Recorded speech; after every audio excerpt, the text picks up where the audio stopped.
Hey guys, today's story is about a not-so-great player named Gene. Hey everyone! So I'm going to start off with a little bit of context. I had a group of 7 who I've DM'd for years and years now, and I started DMing with this giant group. So suffice it to say, it was like teaching someone how to swim by throwing them off the deep end.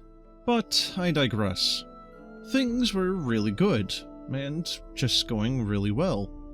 My players were telling me constantly that they really enjoyed what I did, and it made me smile. I love them quite a bit, and we've known each other for 6 years now, and I wouldn't trade them for the world.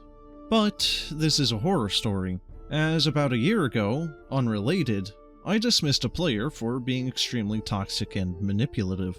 The story is not about them, but I figured that I would include it to establish that I'm not afraid to protect my players from toxicity. This person in particular joined a few sessions into the original campaign years ago, and to protect the innocent, we shall call them Gene. Gene didn't have a great start. On one of their first sessions, the party had to somberly kill a PC's mother who had been turned into a vampire spawn. Gene spent the entire session making jokes, upsetting the player of said PC. I gently told Gene, who responded that this player should just get over their main character syndrome. But I don't remember any other issues in that campaign, and after it ended, I wrote up a sequel because we all still liked the established world. And Gene started to develop the habit of trying to find monster stat blocks that I was using and coaching the other players based on that. I tend to mix up stat blocks and homebrew them for that exact reason. So Gene just kinda kept throwing themselves at a wall and looking like an ass for completely no reason. I kind of ignored it, and the sequel, unfortunately, abruptly ended due to the above dismissal of the toxic player. Which I could write a whole post about that too. We didn't play for months until late December 2020, where I said that I missed everything, and decided to run a director's cut remaster of the original campaign. I have since totally changed this so that it has similar characters, but everything else is totally different. And I love this campaign. Gene decided to make a mystic in 5e, and when they told me this, I was a little bit surprised at first. I eventually said that I wasn't comfortable with something so contentious and, frankly, complicated. So we agreed that they would be a special psionic sorcerer subclass. And then I found out why he wanted to be a mystic. Gene's character was a kitsune. Oh no. Who was being haunted by the spirit of a dead advisor to the BBG, who knew her secrets. And that sounded alright out of context, and I let it slide for a bit. And I don't know what happened, but Gene began to act like they were an expert on a world that, while established, had been completely rewritten. Players would ask questions in our Discord, and Gene would answer like they knew what the rules of my world were, and they were wrong, so I had to clarify every single time.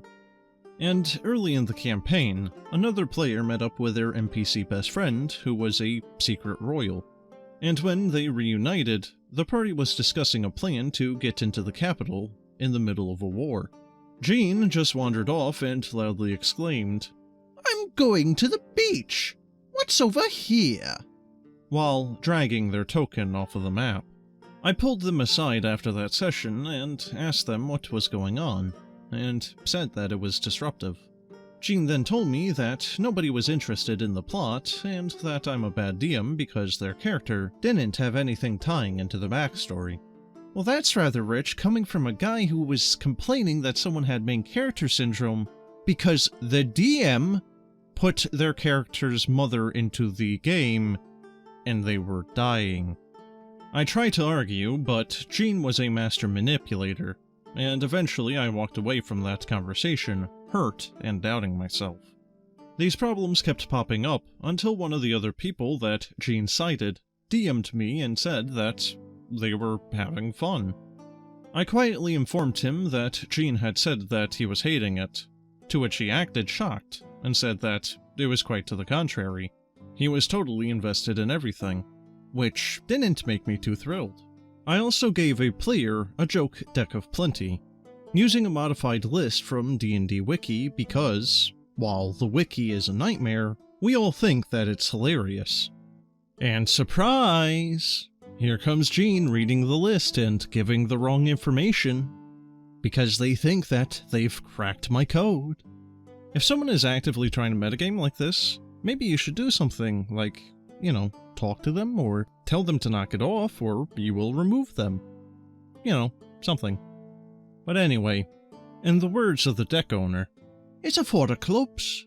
Haha, a giant 4-leaf clover grows out of the ground and then falls towards you. No, Gene.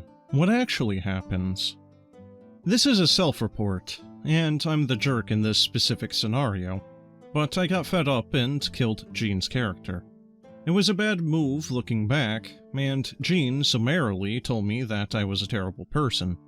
I relented in the wake of the insults, and Gene's character was wide awake and alive, and well, the next session. Okay, firstly, so you're punishing the character, and the player by extension, for being an absolute twit. If you're going to do something as such to punish a bad player, then you shouldn't be doubling back on it, and secondly, punishing the character as opposed to the player is not generally going to make them stop what they're doing wrong in the first place. You don't like his character? Talk to the player. You don't like the player? Talk to the player and probably remove him. The metagaming and know-it-allness continued until about 2 months back, when I really was still stewing in the whole beach kerfuffle.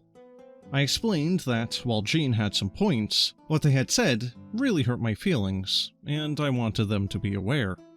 Alright, now you're just honestly being naive if you really think that Gene gives a hoot. Well, I'm not giving an apology because I don't remember how I felt in that moment. Yeah, so, as I just said, I'm still bewildered. Like, regardless of feelings, I was, at that time, still friends with Gene, and was conveying that I was hurt, and would just like some closure, or something. He ain't your friend, pal. I said that I was willing to put everything behind me, and apologized, in turn for literally everything I could have ever done, and still nothing. And then Gene and I amicably get Gene to depart from the game. And still, despite it all, Gene acted like it was because of my problems that they had to leave. I quietly informed the other players, and ended up crying after everyone comforted me, and told me that I was a good DM, a good person, and that they all loved me very much. Gene is now a player in another campaign where I'm also a player, and they're doing the exact same crap. And, of course, I can only imagine what they're saying to that DM. And I could be a bad DM, but whatever. I could honestly be the worst DM on the planet. But I'm still hurting from what Gene had done, No constructive criticism. Just criticism and insults. Feels bad, man. So, Gene kinda seems like he's one of those people that really want to DM, but every time that he's tried to do so, everyone told him that he sucks, and to get bent because of the way he acts. There's also the fact that this asshat was lying and trying to make the OP think that the party was against them, and not having fun, which was not the case. And with this being mentioned, talk to your goddamn party every so often, please. Ask how everyone feels about the campaign. Don't just think that one player complaining means that you suck. If you only have one person complaining, then chances are, it's just that one person being an ass. But, in any case, that's the end of this one. So, as always, have a good one.